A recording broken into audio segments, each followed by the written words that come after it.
நீங்கள் சொன்ன தேர்தல் வாக்குறுதியை நிறைவேற்ற காத்திருப்பு போராட்டம். தமிழ்நாடு பத்திரிகை காலமுறை ஊதியம் காத்திருப்பு போராட்டம்.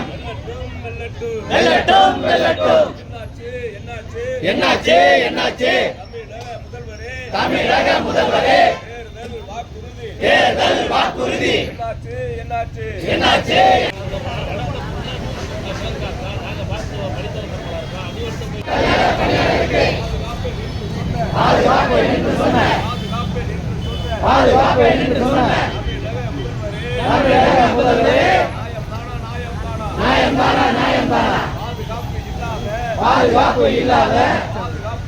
தமிழகத்தில் 1990 அன்றைய திராவிட முன்னேற்ற கட்சி கலைஞர் அவர்களால் 26 பேர் மக்களால் நியமிக்கப்பட்டோம்.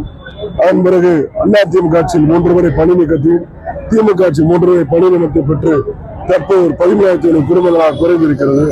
எங்களுக்கு சென்னை உயர்நீதிமன்றம் முதல் டெல்லி உச்சநீதிமன்றம் மீண்டும் பணியில் தீர்ப்பளிக்கப்பட்டு அந்த தீர்ப்பினை மாண்பு முதலமைச்சர் தேர்தல் அறிக்கையில் 2020 சொன்னபடி நிறைவேற்றி இந்த 17,000 குடும்பங்களை காப்பாற்ற வேண்டும் என்று கேட்டு தொடர்ந்து பல கட்ட போராட்டம் நடத்தி கொண்டிருக்கிறோம். அது கடைசி கட்டமாக தேர்தல் கால கருத்தி கொண்டு முதலமைச்சர்கள் உணவுள்ள தமிழெல்லாம் காப்பாற்றி பல திட்டங்களை அறிவிக்கிறார். இந்த 17,000 மக்கள் நலப்பணியாக்கும் ஏற்கனவே சொன்னபடி பணியாளை அரசாணை 234/2009 படி காலமுறை ஊதியத்தில் நிரந்தர பணியாளை வழங்க வேண்டும் என்றும் தேர்தல் வாக்கில் சொன்னபடி சென்னை உயர்நீதிமன்ற அலுவலகம் கேட்டு நேற்று முதல் சென்னையில் காத்திருப்பு போராட்டம் நடத்தி கொண்டிருக்கிறோம். போராட்டங்களுக்கு முற்றுப்புள்ளி வைக்கும் முதலமைச்சர்கள் 17,000 குடும்பத்துக்கு பணியாளர்களை காப்பாற்றுவது கேட்டு இந்த போராட்டம் தொடர்கிறது.